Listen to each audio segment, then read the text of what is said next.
All right, today we're working on my 2012 F150. I've got a crank but no start issue, which I'm pretty sure is a common problem with the fuse box under the hood. Fuse number 27, which controls the fuel pump, I believe. It overheats, goes bad. There's a technical service bulletin about it. I'll put the information in the description below. And so you basically just have to swap the position of that one fuse into a bigger fuse, and it should fix the problem. This applies to all 2009 to 14 F150s. Doesn't matter the engine size. So I'll show you what sound it's making in case you have the same issue.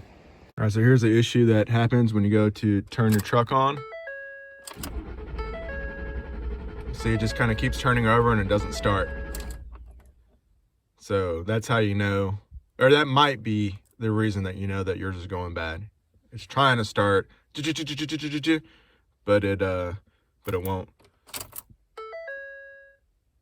And so the reason this happens is because of this fuse 27. So if you open up your hood, open up your fuse box here in front, you can look here, see fuse number 27 corresponds to this yellow fuse here, 20 amp fuse. So this powers your fuel pump relay or something like that, and just the wiring's too small for it. Basically it overheats and burns. You get a pair of pliers and pull this fuse out. Sometimes looking online at other people's, you can see that it melted in here. Mine hasn't done that yet, but mine does have a little discoloration on the fuse. You can see kind of brown. You can see it starting to burn it. And so the way to fix it is instead of running to the small 20 amp fuse, you change it to one of these spots here and one of these bigger fuses. And so that's what we're gonna do today. Here's a kit I got from Amazon. I'll put a link in the description below, but it's basically a wire to move the fuse, a new fuse, 20 amp, bigger one, and then some heat shrink. They give you an extra of each to cover up the wire where you cut it. And they also give you a nice little instruction manual here on what to do. You can see it applies to, this one specifically says 5.0 and 6.2 for 2010 and 2014. All right, so step one is making sure that you have the problem. Step two is disconnecting your positive battery terminal with an 8mm socket. So basically loosen that and take it off. Step three is disconnecting this cable tie here so we have more space to work. And then step four is disconnecting 3 wire clips down here in between your 2 fans so that we can loosen this wire as well to get this wire and this wire out of the way so we can work on underneath that box.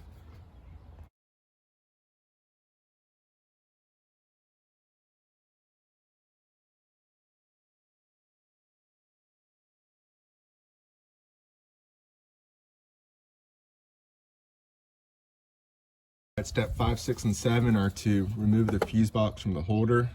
So I've got a couple of clips here, I think. Yeah, 2 clips in the back, 2 clips in the front to hook the box up. Then I need to cut some tape, I think on either side, that's holding this all down. And then I'll open this up and remove this nut here to fully disconnect it.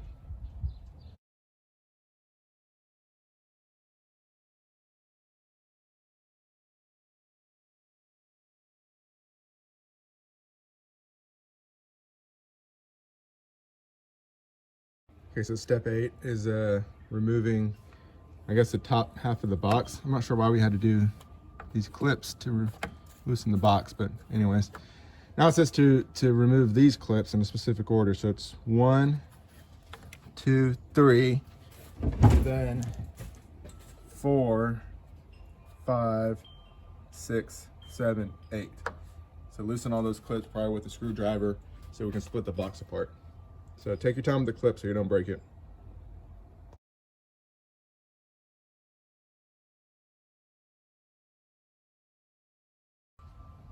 All right, so that was kind of harder to get out than I thought. Just make sure that when you cut the tape here, that you cut it all the way around. I think I just cut on one side, so make sure you cut on both sides to loosen this cable.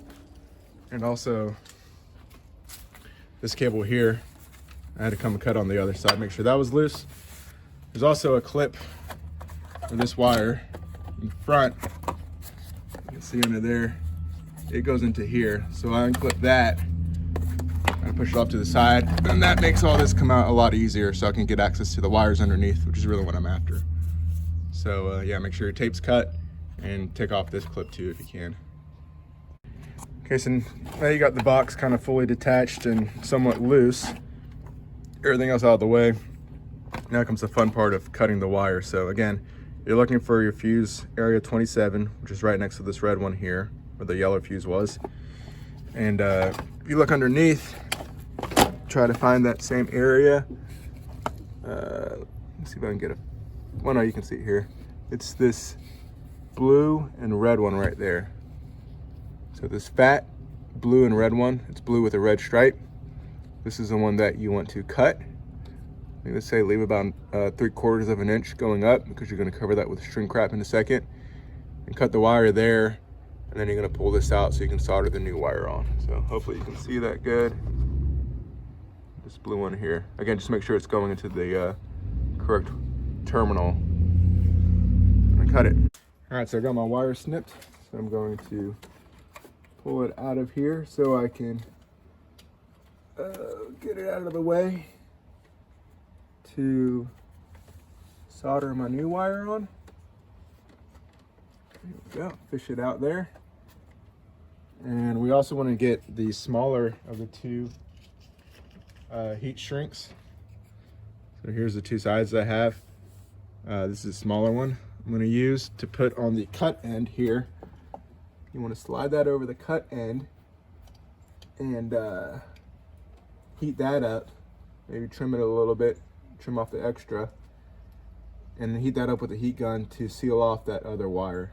So filling my end of my wires there, so I'll probably cut off that much and slip it on and heat it up to make sure we cover this end of the wire.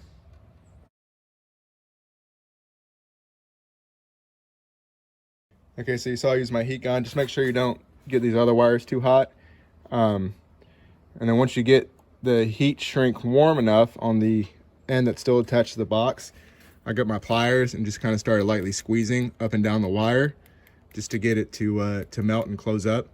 And so that worked out pretty good. I maybe have a 1/4 inch of extra heat shrink on the end of here, and you know, tug on a little bit, make sure it's on there good. Mine's on there good. So it should be good there. Now I'll move on to stripping this and adding my new wire.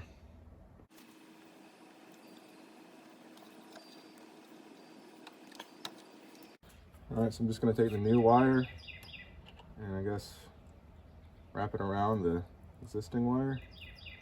I wouldn't know the best way to do this, to be honest. Not an electrician. Oh, that looks good. I'm going to trim the end of that wire off, so I feel like it's too much. Okay. Then we're going to solder this together. So I got my soldering iron heating up right now. I'll do that next. All right, so I usually like to kind of heat up the wire. Again, I'm not a electrical guy. I like to heat up the wire like on the bottom and then feed the solder on the other side of the wire. So that just basically makes sure the wire is totally hot.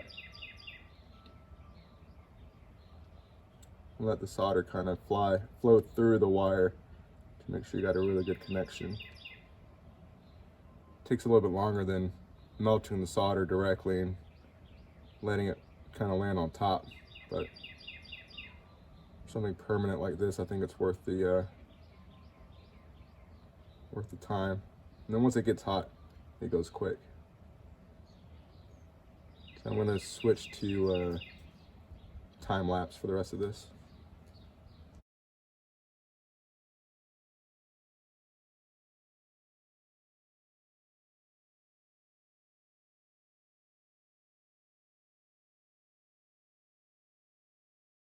All right, so that took way longer than I thought. Maybe my soldering iron sucks, but anyways, I got that fully soldered. It's good. Hope it's not too hot. Piece of something there. So then you fold that over like that, per the instructions. And then you apply the heat shrink tube on the end. Make sure that covers that, kind of center it on where your joint is. That feels about centered. And then get your heat gun and shrink wrap that again.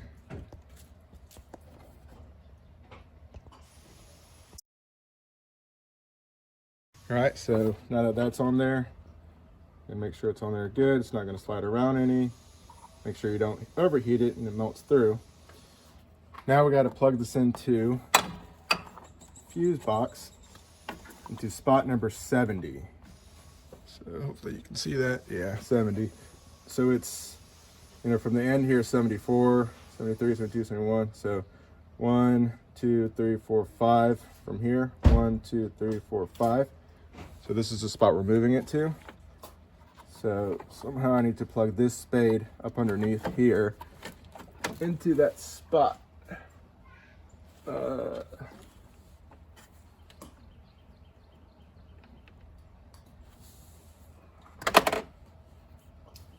It's just like that. Push it on there, I guess.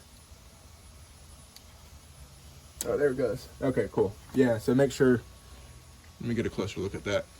So here it is, this black one. Make sure you push it in all the way in that cavity so it looks like the one's next to it. So that's in all the way and it's not coming out. Now you can basically put this all back together, you know, snap all the clips in and then drop your 20 amp fuse that came with the kit in there. So I'll do that real quick.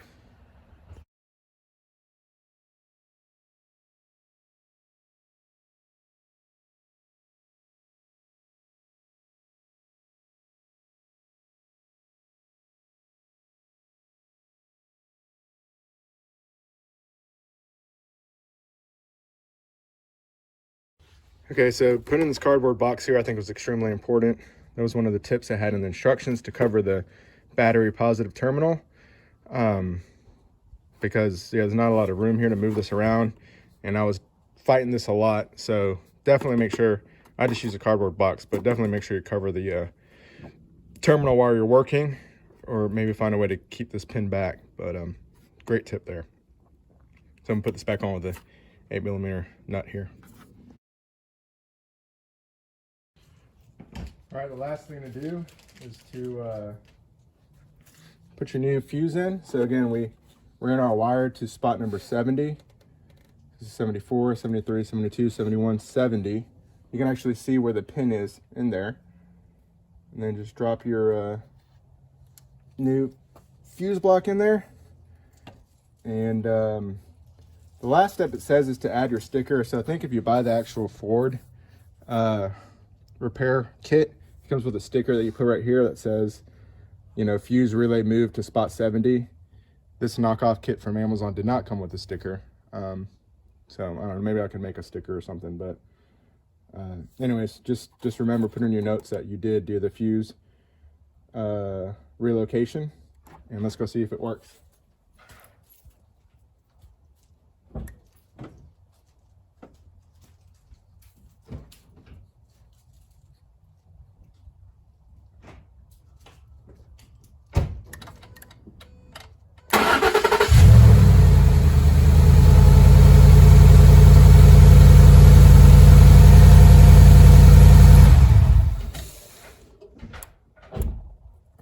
Looks like that fixed the problem.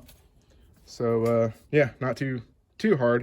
It was kind of a pain, but take your time and try not to break any plastic clips, and shouldn't be too difficult. So thanks for watching.